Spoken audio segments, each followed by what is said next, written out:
Okay, so my first hazard is a pilot forgets to do the important checklist.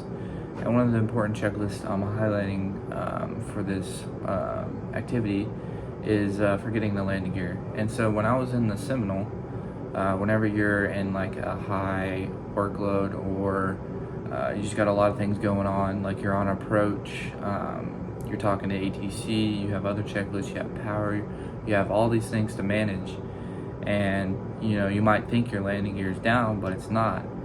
And so the cause would be like landing without your landing gear. And so the effect would be that you crash and you prop strike, you could probably die. So we need to always train your pilots to have the landing gear down and have a very strong checklist and very loud alerts, very big alerts on your PFD, because in the Seminole, I mean, it's kind of loud and it is a red alert, but when you have ATC, all these things going on, it could be too late and you could be at such a slow speed and it would just really mess up your landing, and you could think, oh, I can still make it, and then you could maybe stall and die. So I think it's going to be a remote, and it's going to be about minor 4, so it's going to be about a medium risk. And so some safety requirements I think that would be good for it would be louder alerts, more visible alerts, and always drilling your students to put the landing gear down. And my second one is going to be something I've struggled with too, is a pilot forgets to sump the airplane after it has been fueled. And as you know, LeTourneau, the airplanes are constantly going out, in and out, and they need to be fueled a lot. And so whenever you pre-flight, you'll sump it, and you may get the fuel numbers after. You'll say, oh, I need more fuel, so you go fuel, but you've already done the pre-flight, and so you won't sump again. So who knows if there's been water or any contaminants in the airplane after you sump it. And so it could destroy the engine, it could shut down a few minutes after you're taxiing or you take off or anything like that. It could shut down, and then you possibly have to divert into a field. And that's very dangerous. And so I put this at probable and minor 4, but I mean, usually the fuel is good, everything's going to be good, but there is that small chance that maybe some water or some contaminants got in and you forgot to sump, and then when you take off, the engine might just die and you may be too low to the ground.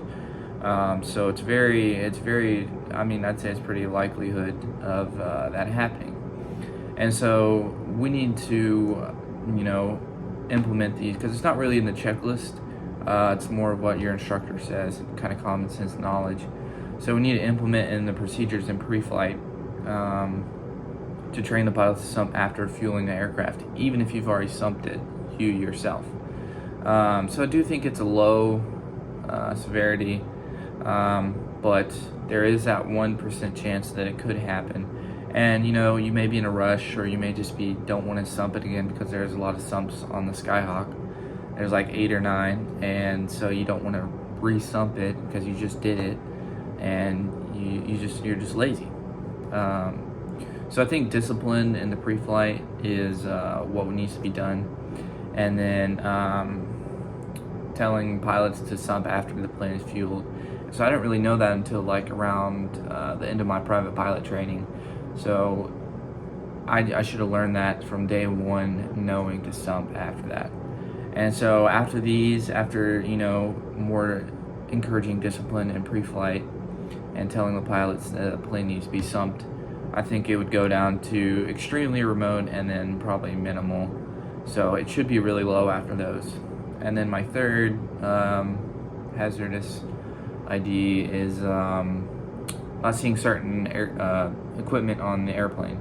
And so this also happened to me, is I was pre-flighting and I didn't, on the Citabria, I didn't see the air filter on the airplane. And so I was like, okay, yeah, we're good to go, we're gonna go fly.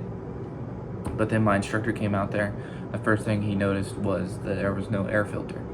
And so, he gave me gave me a talk and how we need to be not just acting like it's not going to happen to me and it can happen to anyone. So we need to be more diligent in our pre-flight. And so, you could also take off. You could go to Rusk and go practice some landings. And, as you're coming in, you may get some dirt or anything, contaminants in there, and it could shut off your engine. And you'd be at a low airspeed. You won't be at a landing configuration. And, you could crash and die possibly. So you must not skim over the pre-flight, and you must be really diligent in your pre-flight, making sure all the equipment is there, even though maintenance has already signed it off, because we're humans, we always mess up. And so you need to be diligent in your pre-flight. And so I think after this, it's going to be extremely remote and minimal if you are diligent in your pre-flight and you train your pilots to have integrity even when the instructor isn't there checking over you, because you could just say the pre-flight's good and the instructor would have to believe you. So I think that's another thing, is just being diligent in your pre-flight.